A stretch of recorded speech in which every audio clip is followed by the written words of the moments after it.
The first time I looked at ForgeWorld and I was like, oh, hey, cool, oh, holy, you guys did what? There's just way too much. You can't keep it all in your head at once. It was so beyond our production capability. We were just like, that's crazy. We can't do that.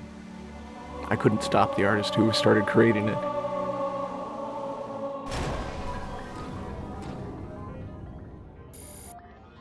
Forge is our editing tool that players can build their own maps. I mean, at its core, it's a map editor. We always had this vision right from the get-go, which is anyone can build anything. Giving the fans the tools, they can take it and run with it and make it their own. ForgeWorld actually started as 5 separate maps. And I said, wouldn't it be cool if you could play this and go over there and then play over there if you wanted. And ForgeWorld was born.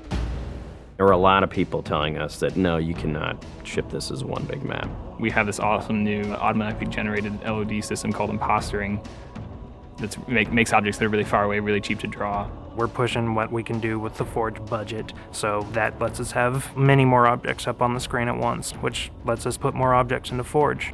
Interesting to take the Banshee or Falcon out for a spin in ForgeWorld. These actually takes a while to get from one end to the other. The second you come into this space, you should know that you're on Halo.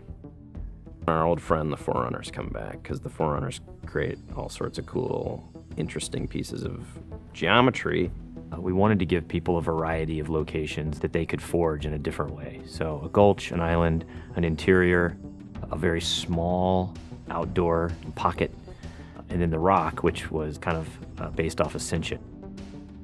Let's use a lot of interesting parts in it so that people can manipulate it or we can change it. Why don't we bring back Blood Gulch and carve it all up into pieces so that people can start manipulating it in interesting ways. And then Sanctuary was the other one. The Cage and Paradiso, that's just Chad and I playing with a map editor and actually building cool maps within ForgeWorld. I mean, we were doing that exactly how the fans would do that. we definitely looked at what we did in Halo 3 and said, what can we learn from this? It's one thing to build just a stunning amount of map variants, but nobody was expecting Forge art, I don't think. That was just a completely, whoa, what? The Rube Goldberg machines, yeah, those are everywhere.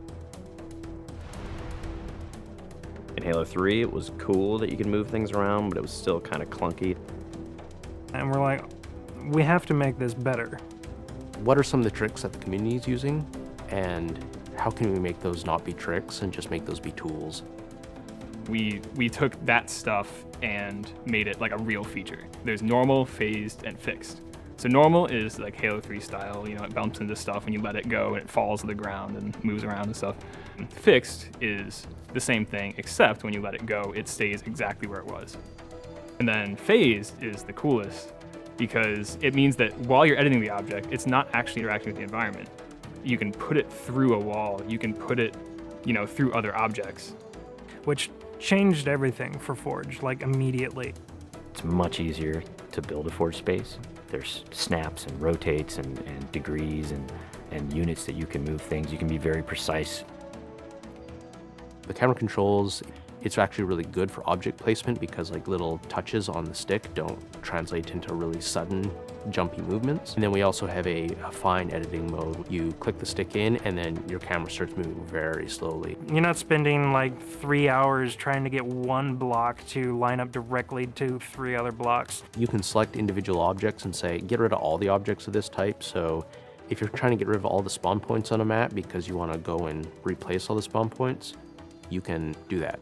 You can do custom colors. You can take these Forge pieces and say, hey, that's blue. So the blue base can truly look like the blue base. Reach's expanded sandbox includes new things like, jetpacks. And if people want to build some sort of 3D map and really make use of the jetpack, they can do that now.